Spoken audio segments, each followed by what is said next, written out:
Keesokan paginya, setelah melewati malam yang penuh perjuangan spiritual, Barata terbangun dengan jiwa yang lebih tenang. Ia segera mencetak foto-foto yang diambilnya di rumah tua, satu persatu. Dengan khusyuk, ia memberi label setiap foto dengan nama-nama penuh makna: jendela harapan, pintu ketenangan, lorong cahaya, kamar kedamaian. Setiap label ditulis sambil diiringi doa, menanamkan getaran positif yang diharapkan mampu membuka belenggu penjara arwah-arwah itu.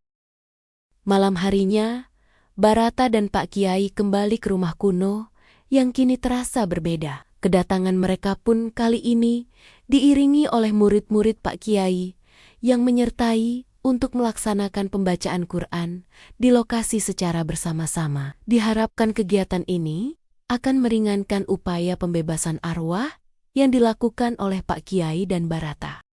Aura gelap yang mencekam, seperti kemarin, telah sedikit mereda, berganti dengan keheningan yang lebih lapang. Tanpa ragu, Barata didampingi Pak Kiai memasuki rumah dan mulai menempelkan foto-foto yang telah diberi label positif ke setiap sudut yang tepat di rumah itu. Pak Kiai pun melantunkan doa-doa tak henti. Suara beliau memenuhi setiap ruangan, menyingkirkan sisa-sisa kegelapan. Saat foto-foto itu tertempel dan doa dipanjatkan, Barata merasakan getaran di udara. Bukan lagi getaran ancaman, melainkan getaran pelepasan. Udara terasa ringan. Dan dari sudut-sudut rumah, ia merasakan hembusan energi yang perlahan naik, seperti desah napas terakhir kebebasan.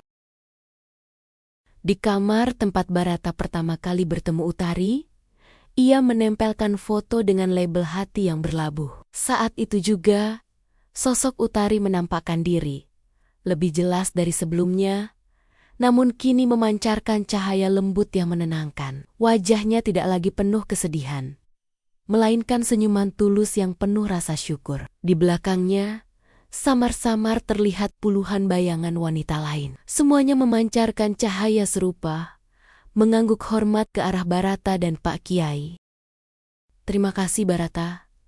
Terima kasih Pak Kiai," bisik suara Utari, yang kini tidak hanya terdengar di benak Barata, tetapi juga seperti melodi lembut yang memenuhi ruangan. Mereka semua, bersama Utari, perlahan memudar, naik, dan menghilang, menuju kedamaian abadi yang telah lama mereka dambakan.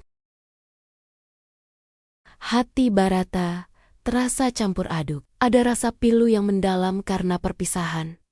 Namun jauh di lubuk hatinya, ada kegembiraan yang tak terhingga. Ia telah berhasil. Ia telah membebaskan jiwa-jiwa itu, termasuk Utari.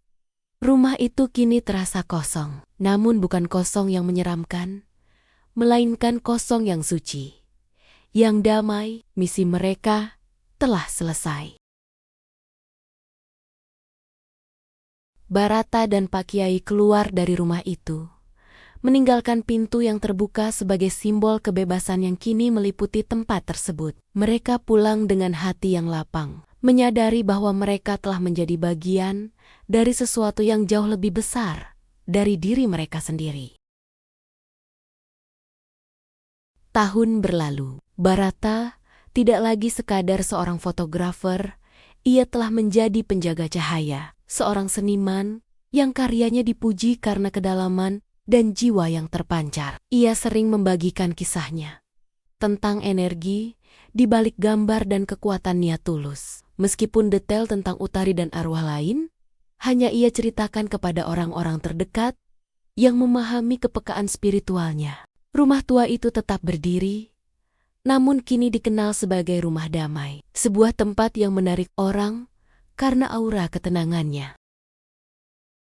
Dalam setiap langkah hidupnya, Barata merasakan kehadiran Utari, bukan lagi sebagai bayangan yang terperangkap, melainkan sebagai energi hangat yang mendampinginya. Bisikan inspirasi di saat ia bimbang, dan kekuatan tak terlihat yang membimbing setiap bidikan lensanya. Cinta mereka telah bertransformasi, melampaui batas fisik, menjadi ikatan jiwa yang abadi dan tak terbatas. Barata kini tahu Cinta sejati tidak selalu datang dalam wujud yang ia harapkan. Terkadang, ia hadir dalam bentuk yang tak terlihat, menuntut pengorbanan terbesar, namun justru memberikan kebahagiaan dan tujuan hidup yang jauh lebih mendalam. Kisahnya menjadi warisan abadi, sebuah bukti bahwa dengan keikhlasan dan keberanian, kegelapan dapat dilawan, dan jiwa-jiwa yang terpenjara dapat menemukan kedamaian yang sesungguhnya. Namun, alam semesta menyimpan lebih banyak misteri dari yang bisa kita pahami. Meskipun rumah tua itu kini damai, Barata masih sesekali melihat beberapa bayangan perempuan, seperti sosok-sosok yang dulu bersama Utari. Muncul sikeli-sikelas di sudut pandangannya, lalu menghilang begitu saja. Mereka tidak lagi membawa duka, melainkan sebuah pertanyaan bisu, sebuah panggilan samar dari dimensi lain. Barata sering mengabaikannya, namun rasa ingin tahu itu tak pernah benar-benar padam. Pernah suatu ketika, di tengah keramaian kota yang sibuk, sebuah bayangan samar yang berbeda dari yang lain, nyaris tak terlihat namun memancarkan aura mendesak, muncul tepat di hadapan matanya. Barata berhenti. Dunia di sekelilingnya seolah membeku. Dengan napas tertahan, jantung berdebar kencang, ia menatap lurus ke arah bayangan itu. Ada pesan yang ingin disampaikan. Dengan suara tegas, penuh otoritas yang kini ia miliki, ia menyapa. Siapa kamu? Kamu mau apa? Jelaskanlah. Ku dengarkan.